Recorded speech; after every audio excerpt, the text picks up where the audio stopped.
This man had hiccups. He had hiccups for years, and now we're going to talk about his story.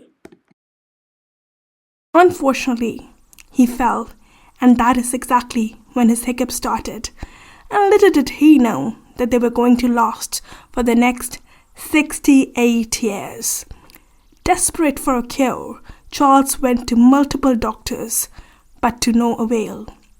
He was having hiccups at an amazing rate of 20 to 40 hiccups per minute. What could have gone wrong? What was causing all this?